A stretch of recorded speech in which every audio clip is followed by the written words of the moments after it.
আসসালামু আলাইকুম আমার ভাই বোনেরা, তোমরা সবাই কেমন আছো? তোমাদের সবাইকে আবার স্বাগতম জানাচ্ছি আমাদের ইজি অ্যাকাউন্টিং বই থেকে। আমরা যে বোর্ড ভিত্তিক যে প্রশ্নোত্তর পর্ব চালাচ্ছিলাম, এটারই এমন একটা পর্বে, এবং আমরা আজকে এখানে সলিউশন করব চট্টগ্রাম বোর্ড 2024। তোমাদের সবাইকে স্বাগতম জানিয়ে আমি শুরু করছি।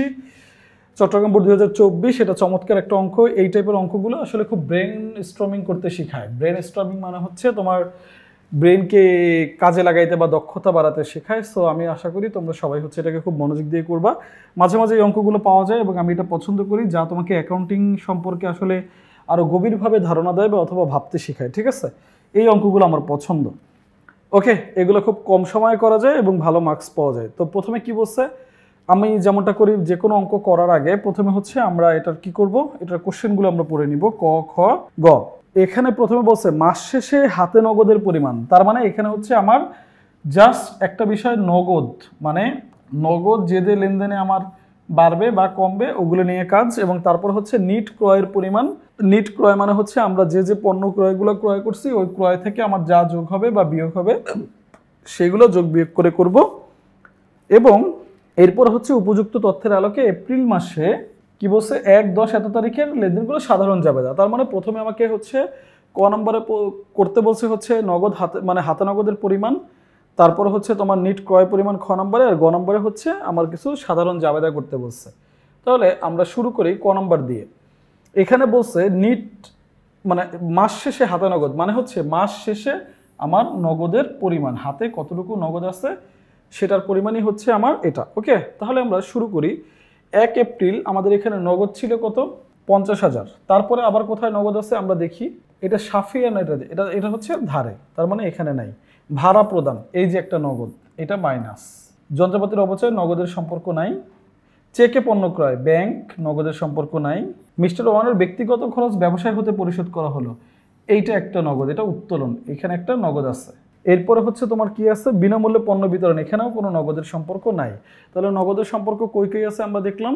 নগদের সম্পর্ক আছে এই যে 1 তারিখে নগদ টাকা নিয়ে ব্যবসা শুরু করছে, তারপরে ভাড়া প্রদান করছে, এখানে তোমার টাকা কমে গেছে। তারপর আর কোথাও এই যে উত্তোলন। তাহলে আমরা দেখে আসি একটু অ্যান্সারটা আসলে এটা কিভাবে ওরা করছে। দেখো, তাহলে প্রথমে যখন কি হয়েছে, হাতে নগদের পরিমাণ যখন আমরা করব, এখানে হাতে নগদের পরিমাণ আমরা করতেছি মাস শেষে, যেটা আমাদের হাতে নগদ।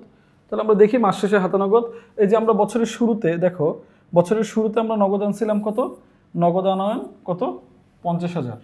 ভাড়া প্রদান করছি কত, 5,000, মাইনাস আসছে কত, 45,000।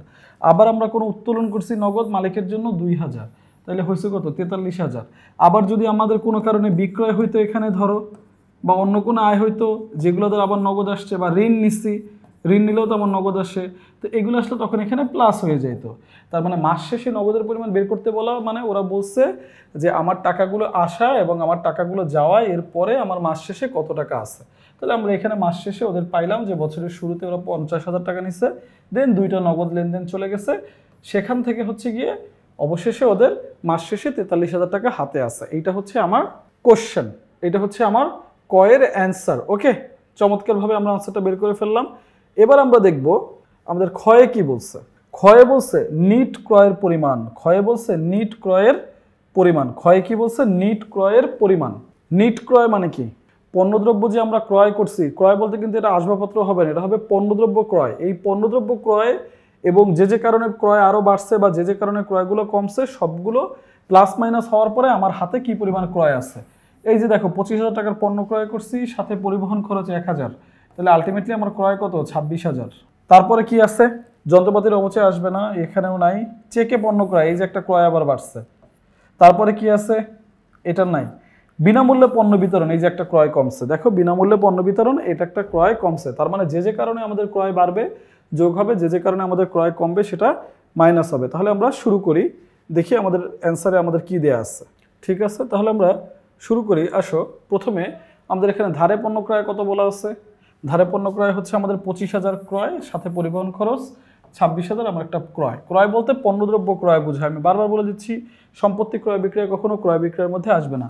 চেকে পণ্য ক্রয় প্লাস হয়েছে 5,000, 31,000। দেন এই যে পণ্য বিতরণ, এইটা মানে ক্রয়, ক্রয় কি হয়েছে, কমছে, কমলে কি হবে, মাইনাস, বাস শেষ। অথবা আমরা অনেক সময় বলি মালিক কি করছে, মালিক হচ্ছে ক্রয় মানে পণ্য নিয়ে গেছে, মালিক পণ্য নিয়ে গেছে, তখন আমরা কি করি, মালিক পণ্য নিলে তখন আমরা ওটাকেও ক্রয় থেকে মাইনাস করে দিই। দেখো এই যে মাইনাস করে দিয়েছি, আমার 26,000 টাকা হচ্ছে নিট ক্রয়।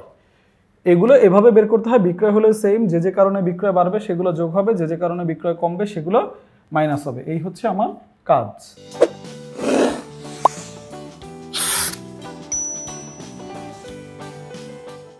এবার আমরা করব হচ্ছে সাধারণ জাবেদা। দেখি আমাদের কোন কোন লেনদেন দিয়ে জাবেদাগুলো করতে বলছে কোশ্চেনে।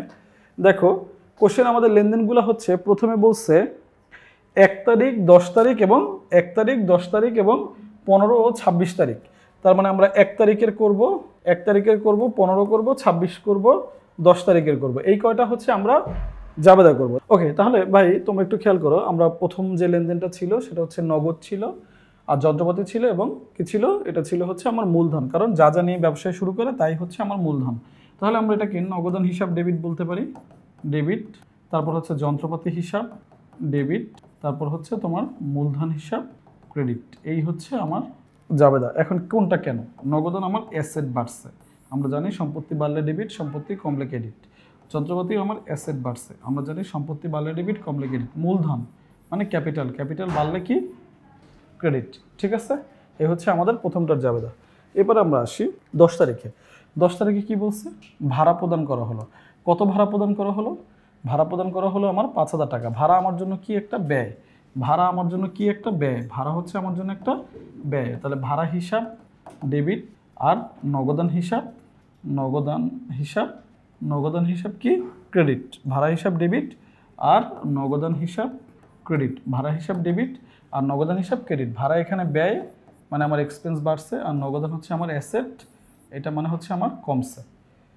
এই হচ্ছে আমাদের লেনদেন। ঠিক আছে, তাহলে ভাড়া হিসাব ডেবিট, নগদান হিসাব ক্রেডিট, কারণ কি এক্সপেন্স বাড়ছে আর নগদ টাকা কমছে মানে অ্যাসেট কমছে। ওকে, তারপরে বলছে আমাদের 15 তারিখের, এটা চমৎকার একটা জাবেদা, এটা একটু মনে রাখো, এটা স্টার চিহ্ন দিয়ে রাখলাম, এটা অনেক সময় তোমাদের আসবে। সো এইটাকে তোমরা হচ্ছে কি করবা, বারবার করে প্র্যাকটিস করবা। এগুলো হচ্ছে একটু ডিফারেন্সিয়েট, এগুলো গতানুগতিক নিয়মের একদম মধ্যে সবসময় পড়ে না, বাট এটা খুবই গুরুত্বপূর্ণ, এটা তোমরা বারবার করে করার চেষ্টা করবা। তাহলে আমরা একটু এটা দেখি এটা আসলে কিভাবে করতে হবে। যন্ত্রপাতির অবচয় ধরতে বলছে আমাদের, অবচয় একটা খরচ, অবচয় একটা খরচ, তার মানে অবচয় একটা খরচ, অবচয় হিসাব ডেবিট। যন্ত্রপাতির অবচয় ধরতে বলছে, তার মানে অবচয় একটা খরচ, অবচয় হিসাব ডেবিট। আর এই অবচয়টার জন্য আমরা যে পরবর্তী যেটা দেব সেটা হচ্ছে পুঞ্জীভূত অবচয়, অবচয় হিসাব ডেবিট আর পুঞ্জীভূত অবচয় হিসাব ক্রেডিট। অবচয় হিসাব ডেবিট আর পুঞ্জীভূত অবচয় হিসাব ক্রেডিট। কেন পুঞ্জীভূত অবচয় হিসাব ক্রেডিট, দেখো অবচয় হচ্ছে আমার একটা খরচ, যেটা আমরা সম্পত্তি ব্যবহার করতে করতে খরচ হয়ে যায়, ক্ষতি হয়ে যায়, সেটাকে আমরা অবচয় বলি। তার মানে এটা হচ্ছে ডেবিট, এটা আমার একটা এক্সপেন্স বাড়াইছে। আর এই যে পুঞ্জীভূত অবচয় মানে এই অবচয়টাকে আমরা জমাইতে জমাইতে যে রেখে দেই, সেটাকে আসলে আমরা একটা লায়াবিলিটি হিসেবে ধরি। এটাকে আমরা একটা কী হিসাবে ধরি, লায়াবিলিটি হিসাবে ধরি। তাহলে এটা হচ্ছে ক্রেডিট।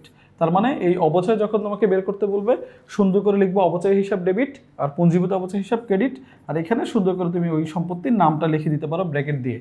অবচয় আমার ব্যয় বাড়ছে, এর জন্য আমার এটা হচ্ছে কি, অবচয় আমার ব্যয় বাড়ছে, এর জন্য এটা আমার কি ডেবিট। আর পুঞ্জীভূত অবচয়, পুঞ্জীভূত অবচয় মানে হচ্ছে এটা আমার একটা তহবিল বা সঞ্চিতি বাড়ছে, যেটা আমি জমা করে রাখি প্রফিট থেকে, এটা আমার একটা দায়, তার মানে এটা হচ্ছে ক্রেডিট। ওকে, এবার হচ্ছে 26 তারিখে। 26 তারিখে বলছে চেকে পণ্য ক্রয়। দেখো ভাই, ক্রয় মানে ব্যয়, এটা তোমরা সবাই জানো, ভাড়া মানে ব্যয়, ক্রয় মানে ব্যয়, তার মানে ক্রয় মানে ব্যয়, ক্রয় মানে আমার জন্য ব্যয়। তাহলে ক্রয় হিসাব ডেবিট, ক্রয় হিসাব ডেবিট, বাস। ক্রয় ব্যয়, ক্রয় হিসাব ডেবিট। কিসে করছি ক্রয়, ক্রয় করছি হচ্ছে আমরা চেকে, চেকে বলতে হচ্ছে ব্যাংকে, তার মানে ব্যাংক হিসাব ক্রেডিট, ব্যাংক হিসাব ক্রেডিট।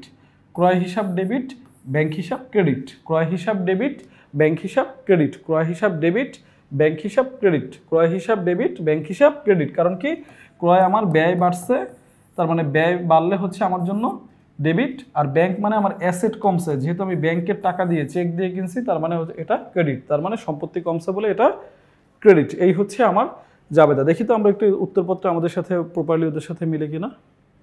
ওকে, দেখো এই যে আমরা নগদে শুরু করছিলাম, যন্ত্রপাতি নিয়ে সব মিলিয়ে মূলধন শেষ, ভাড়া দিছি, নগদে দিছি, ভাড়া এবং নগদান, অবচয় পুঞ্জীভূত অবচয় মিলছে ক্রয় এবং ব্যাংক। তার মানে এই হচ্ছে আমাদের ডেবিট ক্রেডিট, এই হচ্ছে আমাদের ছক, এই হচ্ছে আমাদের তারিখ। এই বিষয়গুলো তোমরা ভালো করে খেয়াল করবা, এগুলো গতানুগতিক এবং এটা খুবই চমৎকার অঙ্ক। তোমরা হচ্ছে এখানে দেখো যোগফল নামায় দিচ্ছে।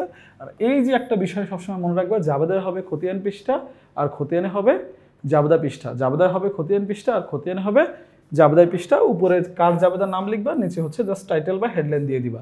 এই হচ্ছে আমাদের একটা পরিপূর্ণ অঙ্ক। এটা ছিল চট্টগ্রাম বোর্ড 2024। খুবই ভালো একটা অঙ্ক, চমৎকারভাবে আমরা এটা শেষ করছি ইনশাল্লাহ। এবং এই ধরনের অঙ্ক বারবার করে প্র্যাকটিস করবা, কারণ এগুলো একটু ডিফারেন্সিয়েট অঙ্ক, হঠাৎ করে নার্ভাস হয়ে যাবে পরীক্ষার হলে, সেটা যেন না হোক। তোমাদের সবার জন্য অনেক অনেক শুভকামনা। আমরা পরবর্তী কোনো বোর্ড নিয়ে ইনশাল্লাহ তোমাদের সাথে আবার দেখা হবে। আমি আজকের জন্য তোমাদের কাছ থেকে বিদায় নিতে চাচ্ছি। আশা করি আল্লাহ তোমাদের সবসময় সুস্থ, সুন্দর এবং ভালো রাখবে। ধন্যবাদ।